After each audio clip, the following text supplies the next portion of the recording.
سلام عمر، کیا تم مجھے پہچانتے ہو؟ ہاں، یہ وہی ہے جس نے ہمیں فضل ابن سہل کے قتل کے لیے بھیجا تھا، اور میں نے اسی وقت عمر کو تمہارے بارے میں خبر دی تھی۔ سچ کہہ رہا ہے۔ اچھا، تو اب میں مطمئن ہوں کہ یہ ہم میں سے ہے۔ اب ہم آرام و سکون سے بات کر سکتے ہیں۔ ہم آج پوری طاقت کے ساتھ بغداد پر حملہ کریں گے اور بغداد کو تباہ و برباد کر دیں گے۔ ہمیں کیا کرنا چاہیے؟ جو کام تمہیں کرنا ہے وہ یہ ہے کہ امین، فضل ابن روی اور عباسی خاندان کا کوئی بھی بزرگ ہر سمے کے پاس جا کر وہاں پناہ نہ لے، بس یہی۔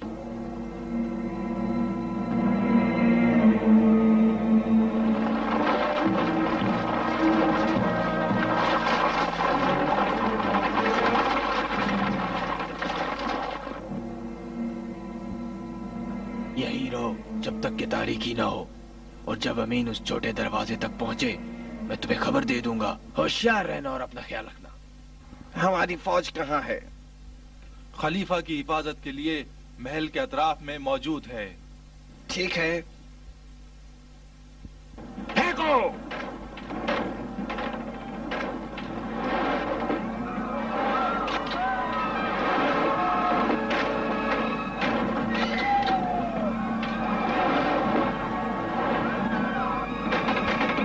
حملہ کر دو!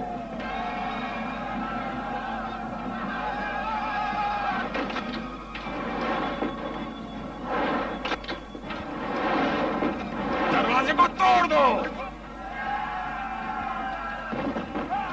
دروازہ توڑنے نہ دو! یہاں کیوں کھڑے ہو؟ جاؤ جنگ کرو، جاؤ، چلے جاؤ۔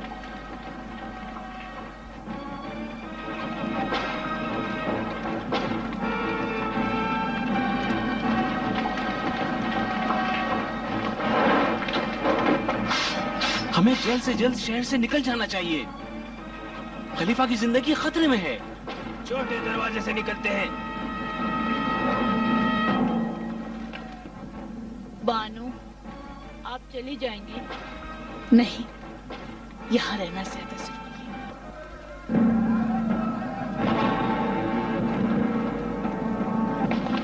آ جاؤ عمر، آ جاؤ۔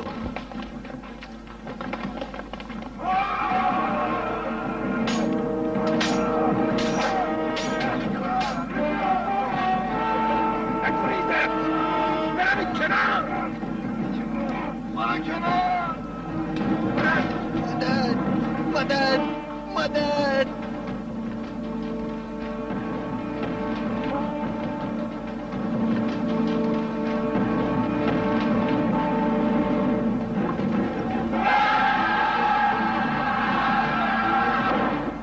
طاقت لگاؤ کہ دروازے میں کھلے، طاقت لگاؤ۔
یوسف جاؤ اس کے پیچھے، وہ اس طرف ہے۔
نہیں،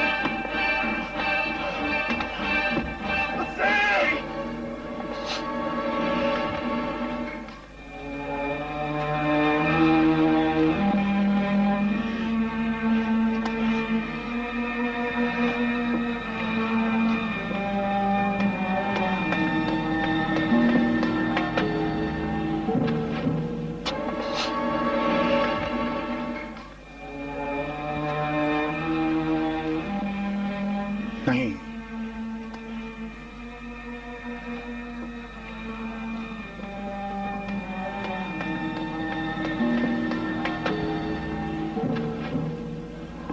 کیوں ہنس رہے ہو؟ انقلاب زمانہ پر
دیکھا،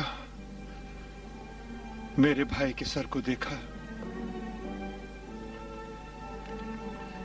ہے بزرگوں اور عباسی خاندان کے سرداروں، آخری بار اس کے چہرے کو دیکھ لو اور پھر مجھے تنہا چھوڑ دو۔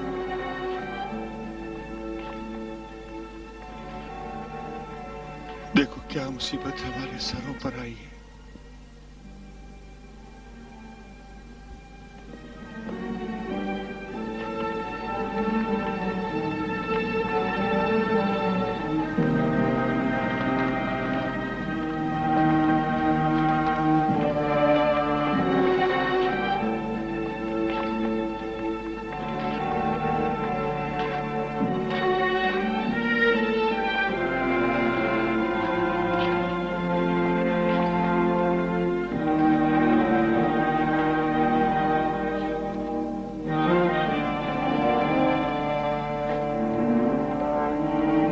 اے امیر،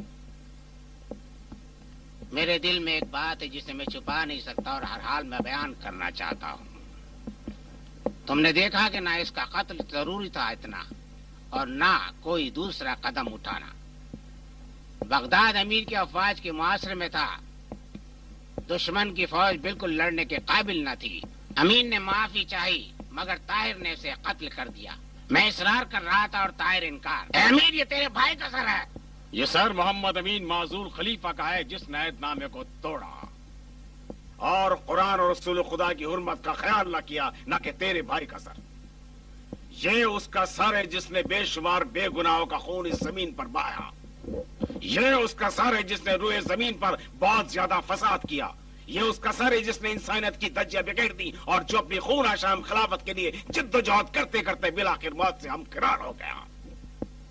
طاہر ہر سمے دونوں ہمارے بہترین سردار ہیں، ان کی وفاداری میں ذرا بھر بھی شک نہیں ہے۔ دونوں ایک ہی طرح کی ذمہ داری اور ارادہ رکھتے ہیں، دونوں نے اپنی جان کی بازی لگائی ہے اور یہ دونوں شیر مسلمانوں کی حفاظت کے لیے تلوار چلا رہے ہیں۔ تو پھر یہ اختلافات کہاں سے پیدا ہو گئے؟ مجھ سے کہ جس نے خود ان محترم سرداروں کو اس طرف کھینچا؟ میرا بھائی امین اور تمہارا خلیفہ، یہ دونوں عنوان ایسے ہیں جو مجھ سے ہی تعلق رکھتے ہیں۔ طاہر فتح بغداد اور امین کی ہلاکت کا خواہشمند تھا تاکہ فتنہ نہ اٹھنے پائے اور فساد ختم ہو جائے اور کوئی شخص یہ ہمت نہ کر سکے کہ امت مسلمہ کے مفاد کے خلاف کوئی قدم اٹھائے۔ اس طرح نہیں ہے؟ اسی طرح یا امیر۔ ہر سمے بھی فتح بغداد کا خواہشمند تھا، اگر چاہتا تھا کہ میرے بھائی کے خون کو میرے احترام میں بخش دیا جائے اور حرمت خاندان عباسی کو جو دراصل حرمت اسلام ہے ملحوظ رکھے۔ اس طرح نہیں ہے؟ اسی طرح ہے یا امیر۔ طاہر اور ہر سمے وہی کہہ رہے ہیں جو میں اپنے آپ سے کہہ رہا ہوں۔ میں خود سے پوچھتا ہوں، کیا امین کا قتل ضروری تھا؟ ہر طرف پھراؤ میرے بھائی کے سر کو تاکہ تمام بنی عباس کے سردار اور بزرگ دیکھ لیں کہ کس کے سر پر خاک آئی ہے۔ یہ سر جو کپڑے کے نیچے ہے میرے بھائی کا سر ہے۔ کیا بھائی سے زیادہ عزیز کسی کو جانتے ہو؟ آیا بھائی کے بھائی سے بڑھ کر کوئی قریب ہوتا ہے؟ اس کو پھراؤ تاکہ سب میرے بھائی کے سر کو دیکھ لیں اور اس بات کا یقین کر لیں کہ مامون کے سر پر کیسی مصیبت آئی ہے۔ اسے پھراؤ اسے تاکہ سب یہ جان لیں کہ مامون امت مسلمہ کی بہتری کے لیے کس قدر فکر مند ہے۔ پھراؤ اسے تاکہ سب یہ دیکھ لیں اور سوچ لیں کہ کوئی بھائی خلافت کے لیے اپنے بھائی کا خون نہیں کرتا۔ ان لمحات پر تنہائی میں گریہ کروں گا۔ اس وقت طاہر پر فخر کرتا ہوں اور تنہائی میں ہر سمے کو دوست رکھوں گا۔ یہ میری قسمت میں لکھا تھا کہ کامیابی کا حصول بھائی کی موت کے ساتھ ہوا، چونکہ اس کی قسمت میں یہی لکھا تھا۔ جس وقت ہادی مرا، ہارون تخت پر جلوہ افروز ہوا، اسی رات میں دنیا میں آیا۔ خلیفہ مرتا ہے، خلیفہ تخت نشین ہوتا ہے، خلیفہ پیدا ہوتا ہے۔ یہی تاریخ میرے پیدا ہونے کے وقت بھی تھی، جس نے آج پھر اپنے آپ کو دہرایا۔ ایک آنکھ سے اپنے بھائی کے لیے گریہ کروں گا تو دوسری آنکھ سے خلیفہ و امور مسلمین کی بہتری کی خوشی مناؤں گا۔ اب تنہائی میں جا کر کئی سال تک شب و روز اپنے بھائی کا گریہ کروں گا۔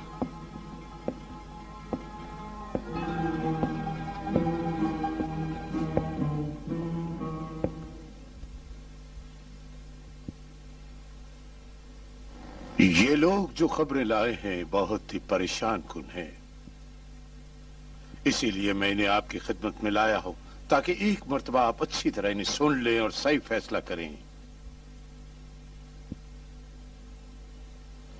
یہ شخص کوفے سے آیا ہے۔ ابن طباطبائی مر گیا ہے۔ سری ابن منصور جو ابو سرائے کے نام سے مشہور ہے طاقتور ہو گیا ہے۔ کہا جاتا ہے کہ اس نے ابن طباطبائی کو مارا ہے۔ اس نے پورے کوفہ و اطراف کے علاقوں پر تسلط جما لیا ہے اور سپاہیوں کے لشکر کے ساتھ روز بروز اس کی طاقت میں اضافہ ہو رہا ہے۔ یہ شخص بصرہ سے آیا ہے۔ علی ابن موسیٰ رضا اور ان کی خونی جماعت نے رات کو بصرہ پر حملہ کیا ہے اور اسے اپنے تسلط میں لے لیا ہے۔ وہ خاندان عباسی سے سخت عداوت رکھتے ہیں۔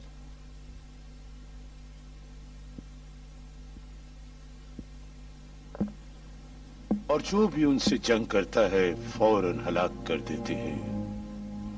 وہ علی ابن موسیٰ رضا کا بھائی ہے اور اسی وجہ سے لوگوں کے درمیان خصوصی اعتماد کا حامل ہے۔ یہ شخص حجاز سے آیا ہے۔ محمد ابن جعفر معروف دیباج اپنے آپ کو امیر المومنین کہتا ہے اور بہت سے لوگوں کو اپنی بیعت میں لے آیا ہے۔ طائف اور مکہ کے اطراف کے سردار بھی اس کی مدد کے لیے کمر بستہ ہو گئے ہیں۔ وہ علی ابن موسیٰ رضا کا چچا ہے اور اسی وجہ سے وہ اس علاقے کے تمام لوگوں کو اپنی طرف کھینچ رہا ہے۔ یہ شخص یمن سے آیا ہے۔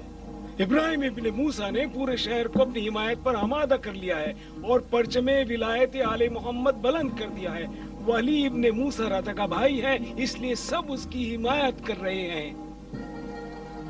اور تمام لوگ اپنے آپ کو اس کی سپاہ کا سمجھتے ہیں۔ علی ابن موسیٰ رضا خود کیا کر رہے ہیں؟ کچھ نہیں، ظاہراً مدینہ میں درس دے رہے ہیں، حدیث و قرآن کی تعلیم دے رہے ہیں اور اپنے شاگردوں کو اطراف و کنار کے علاقوں میں روانہ کر رہے ہیں۔ خدا کا شکر ہے کہ وہ خود اس جنگ کے خواہش مند نہیں۔ پتہ نہیں کون سی مصیبت ہمارے سروں پر آ گئی ہے۔ پتہ نہیں ان لوگوں میں کوئی علی ابن موسیٰ رضا کے چچا اور بھائیوں سے کیوں نہیں کہتا کہ اگر تم انہی کے پیروکار ہو، انہی کے لیے فتنہ اور شورش برپا کر رہے ہو تو خود تلوار کیوں نہیں اٹھاتے؟ وہ ہم سے کوئی بھی سروکار نہیں رکھتے۔ تو پھر جنگ کیوں نہیں کرتے؟ انہوں نے مقابلے کے لیے دوسری روش کا انتخاب کیا ہے۔ ان کا گھر مدینے کے دارالخلافہ میں تبدیل ہو چکا ہے اور عملاً تمام لوگ اپنی قسمت کے فیصلے وہیں پہ صادر کرواتے ہیں۔ مدینے کی رونقوں نے خراسان کی رونقوں کو مان کر دیا ہے۔ حاکم مدینہ کو بھی مسلسل شکایات ہیں۔ کوئی ضروری نہیں، بہتر یہی تھا کہ شمشیر بخف نہ ہوتے اور ہمارے مقابلے میں نہ آتے۔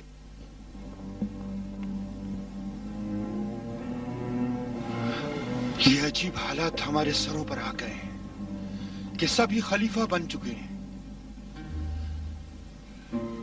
ہر جگہ فتنہ ہے، ہر جگہ بلوا ہے، تمام شہر ہمارے ہاتھوں سے نکل چکے ہیں۔ یہ طالبین، یہ علی کے ماننے والے سب انہی کے کام ہیں۔ جہاں بھی کچھ کرنا چاہتے ہیں کر گزرتے ہیں۔ سب خود کو انہی کے خاندان سے منسوب کرتے ہیں۔ میں ایک حقیقت تمہیں بتاؤں کہ اگر میں خلیفہ نہ ہوتا، یقیناً علی کے ماننے والوں کے ساتھ شمشیر زنی کر رہا ہوتا۔ علی وہ نام ہے جس سے کوئی مسلمان بھی بے تعلق نہیں رہ سکتا۔ البتہ تم نئے مسلمان ہو جس کے لیے نام کوئی معنی مفہوم نہیں رکھتا ہے۔ کیوں نہیں رکھتا میرے سرکار؟ لیکن اس وقت میں عباسیوں کی خدمت گزاری کر رہا ہوں اور میری ذمہ داری ہے کہ نام عباس کے معنی رکھوں۔ تو پھر بولو فضل، بتاؤ مجھے کہ وہ اولاد عباس اور اس کی حکومت کے راستے میں رکاوٹ کیوں بنے ہوئے ہیں؟ ابھی کچھ نہیں ہوا ہے۔ اولاد علی کے کچھ افراد اولاد عباس کے خلاف برسر پیکار ہیں اور بس، مگر مجھے صرف ایک بات کا خوف ہے۔ اور کون سی مصیبت ہمارے سر پر آنے والی ہے؟ مگر میں یہ سوچ رہا ہوں کہ اگر علی ابن موسیٰ رضا نے اعلان جنگ کر دیا تو کیا ہوگا؟ مامون مان گیا ہے کہ علی ابن موسیٰ رضا خراسان آئے۔ سمجھ رہی ہو اس بات کا کیا مطلب ہے؟ نہیں۔ مامون بھی نہیں سمجھا۔ یہ جوان اس قدر ہوشیار ہے کہ آدمی مجبور ہے کہ اپنا مقصد 1000 پردوں میں چھپا کے رکھے۔ میں نے اس کو ڈرا دیا۔ میں نے اس سے کہا کہ وہ تنہا خطرہ جو تمہاری خلافت کے لیے اس وقت موجود ہے وہ علی ابن موسیٰ رضا کا وجود ہے۔ میں نے اس سے کہا کہ انہیں خراسان لے آؤ تاکہ ان کی نقل و حمل ہماری نظروں کے سامنے رہے۔ سخت پریشان تھا، نہیں چاہتا تھا کہ قبول کرے۔ اگر میں ذرہ برابر بھی غلطی کرتا تو وہ یہ اندازہ لگا لیتا کہ کون سا نقشہ میری نظروں کے سامنے ہے۔ بہت سمجھدار ہے، میرے تصور سے کہیں زیادہ سمجھدار ہے۔ البتہ یہ نہ سمجھ سکا۔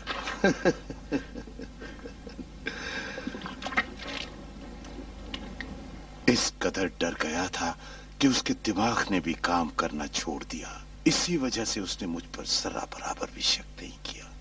اب تم بولو آذر دخت، میری باتوں سے کیا سمجھی ہو؟ تم علی ابن موسیٰ رضا کو جانتی ہو؟ تعریف تو بہت سنی ہے۔ ان کے خراسان آنے کا کیا مطلب ہے؟ چونکہ تمہارے مقصد کو میں خوب جانتی ہوں اس لیے اندازہ لگانا مشکل نہیں ہے۔ مامون سے طاقت علی ابن موسیٰ رضا کو منتقل کرنا چاہتے ہو، اور علی ابن موسیٰ رضا سے خاندان سہل تک۔ یہ وہی مقصد تھا جسے سہل خاندان کے بزرگوں نے حاصل کرنا چاہا مگر کر نہ سکے۔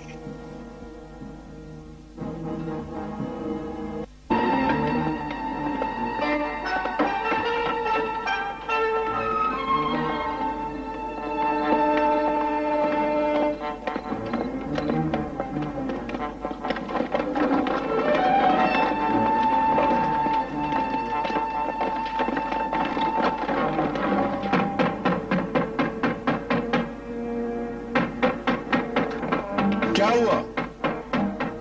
کیا ہو گیا ہے؟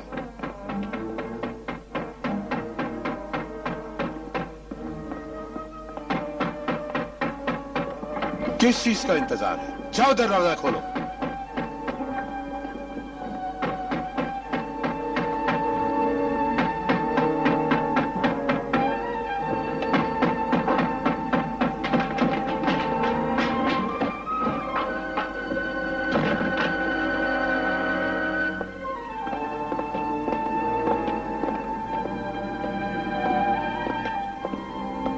فضل،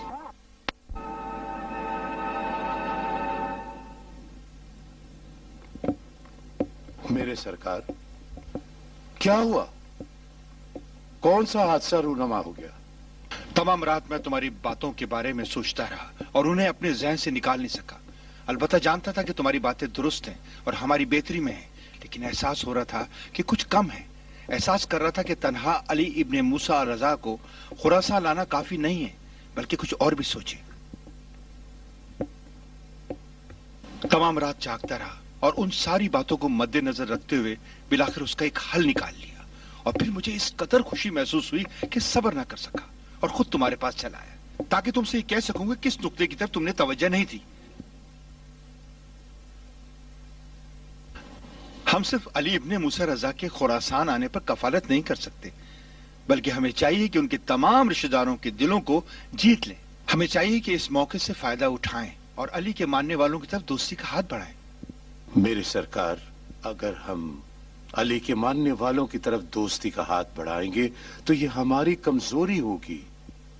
نہیں فضل ابن سہل، فرض کرو کہ علی ابن موسیٰ رضا ہماری حکومت میں کسی اہم عہدے و منصب کے لیے منتخب ہوتے ہیں، تو اس وقت کیا ہوگا؟ علی کے ماننے والے کی ہمت ہوگی کہ وہ شورش و بلوہ کریں؟ کیا وہ فتنے برپا کریں گے؟ یہ ہمارے لیے ایک بہترین موقع ہوگا، بلکہ اس سے تو ہماری حکومت بڑھے گی۔ اس طریقے سے ہمیں دو فائدے حاصل ہوں گے، ایک طرف تو ہم ان پر نظر رکھیں گے اور دوسری طرف ہمیشہ کے لیے علی کے ماننے والوں کو خاموش کر دیں گے۔ اگر آپ کی مراد ان سے مشاورت ہے تو میں نے عرض کیا تھا، میری نظر مشاورات سے بھی بڑھ کر ہے۔ کیا اپنی وزارت ان کے سپرد کرنا چاہتے ہیں؟ علی ابن موسیٰ رضا متقی اور پرہیزگار آدمی ہیں،